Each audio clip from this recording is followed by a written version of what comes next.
So guys, আজকে আমাদের recipe হচ্ছে নিহেরে মাছ দিয়ে থোড়ের চচ্চড়ি। এটা করার জন্য প্রথমে আমাদের কড়াই নিহেরে মাছটাকে ভালোভাবে ভেজে নিতে হবে এবং সেটা যতক্ষণ না লাল লাল পর্যন্ত ভাজা হয় ততক্ষণ পর্যন্ত অপেক্ষা করতে হবে।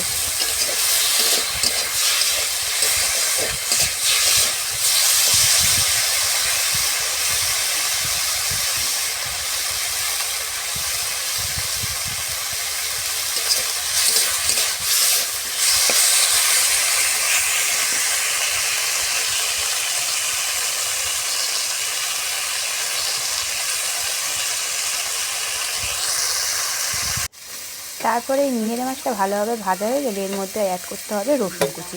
রসুন কুচিটা দিয়ে ভালোভাবে এটাকে নেড়ে চেড়ে নিতে হবে যাতে ভালোভাবে নিহেরে মাছটা আর এই রসুন কুচিটা ভালোভাবে একে অপরের সাথে লেগে যায়।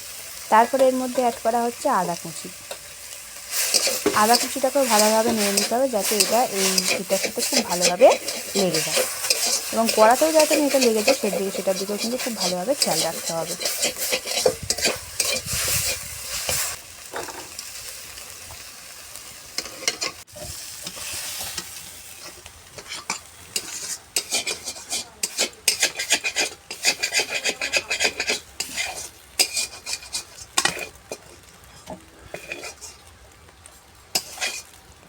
তারপরে এটাকে ভাজা হয়ে গেলে ভালোভাবে এরকমভাবে ভাজা হয়ে গেলে এটাকে একটা সুন্দর পাত্রের মধ্যে এটাকে ঢেলে নিতে হবে যাতে পাত্রটা কিন্তু পরিষ্কার থাকতে হবে অবশ্যই। তারপরে কড়াটাকে আবার উনুনের উপরে বসিয়ে দিতে হবে গরম হওয়ার জন্য।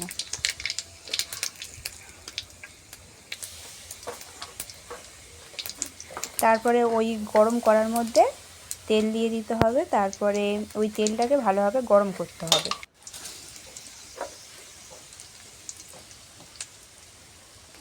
তেলটা ভালোভাবে গরম হয়ে যাওয়ার পরে এর ভিতরে দিতে হবে পাঁচফোড়ন।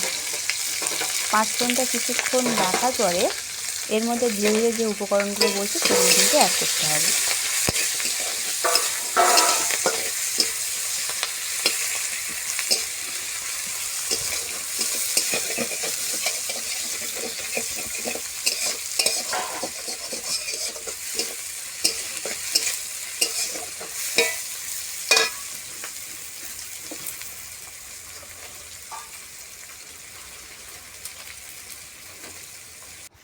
পেঁয়াজটা খুব ভালোভাবে ভাজা হয়ে গেলে এর উপরে দিয়ে দিতে হবে ওই যেরকমভাবে আলুটাকে কাটা আছে সেরকম ওই আলুগুলোকে এটার উপরে দিয়ে দিতে হবে। এবার আলুগুলোকে ওই পেঁয়াজ আর ওই যে মশলাগুলোর সাথে খুব ভালোভাবে নাড়িয়ে চাড়িয়ে নিতে হবে যাতে আলুগুলো খুব ভালোভাবে ভাজা হয়ে যায়।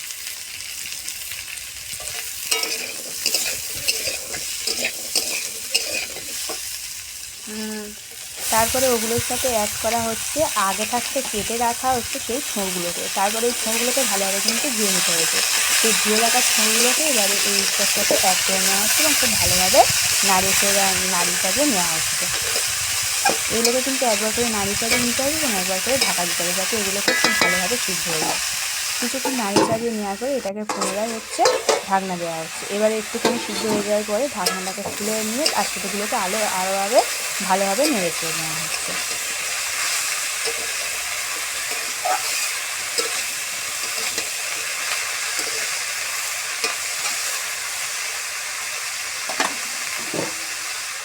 তারপরে সেটাকে আবার ঢাকনা চাপা দিয়ে দেওয়া হচ্ছে। ঢাকনা চাপা খুলে নিয়ে সেটাকে দেখা হচ্ছে সেটা খুব ভালোভাবে সিদ্ধ হয়েছে কিনা। এবার যদি ভালোভাবে সিদ্ধ হয়েছে তাহলে সেটাকে ভালোভাবে নাড়িয়ে চাড়িয়ে নিতে হবে।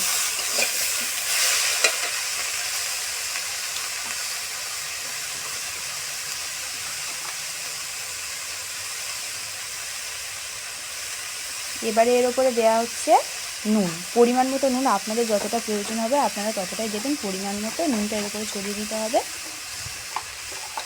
তারপরে ধীরে ধীরে একে একে এর ওপরে পরিমাণ মতো দিতে হবে হলুদ গুঁড়ো। আপনাদের যতটা প্রয়োজন হবে আপনারা ততটাই দেবেন।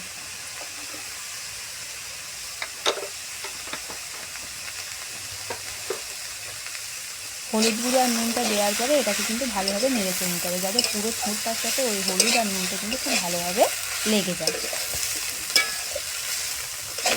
এর জন্য ক্রমাগত কন্টিনিউয়াসলি এটাকে নাড়তে হবে যাতে খুব ভালোভাবে খুব সুন্দরভাবে সব কিছুর সঙ্গে ওইগুলো লেগে যায় এবং সব উপকরণগুলো একে অপরের সাথে খুবই ভালোভাবে টাচ হয়।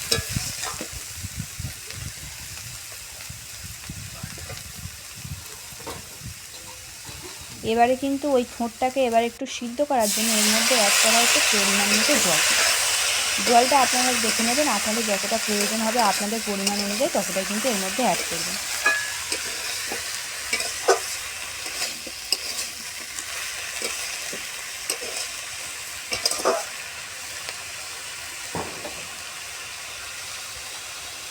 দেখছেন কতটা খুব সুন্দর কালার এসেছে, আপনারা কিন্তু এটা ট্রাই করতে পারেন।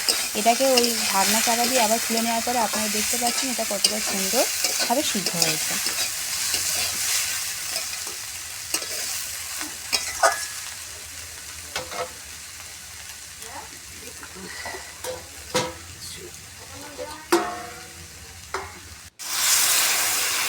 তারপরে এর মধ্যে আবার প্রয়োজন মতো জল অ্যাড করা হলো।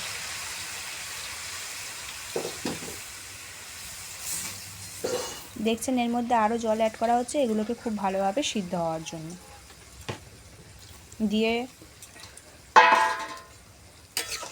ওগুলোকে খুব ভালোভাবে নেড়েচেড়ে নেওয়া হচ্ছে যাতে জলটা আর ওটা খুব সমানে সমানে হয়ে যায় এবং খুব ভালোভাবে সিদ্ধ হয়।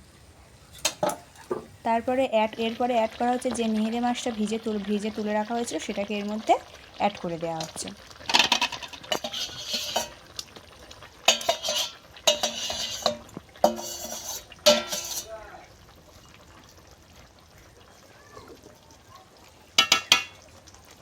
এই নেহেরে মাছটা এটার সাথে অ্যাড করে দেওয়ার পর এটাকে ঢাকনা চাপা দেওয়া হচ্ছে। তারপরে সেই ঢাকনাটাকে আবার তুলে নেওয়া হচ্ছে ফোটানোর পরে। দেখছেন কতটা সুন্দর সিদ্ধ হয়েছে।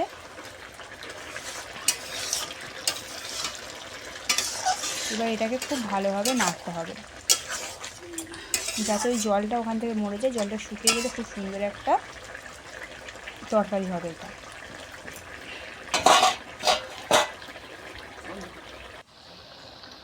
তারপরে এই তরকারিটা সিদ্ধ হয়ে যাওয়ার পরে দেখছেন এর উপরে পরিমাণ মতো কিছুটা চিনি ছড়িয়ে দেওয়া হচ্ছে।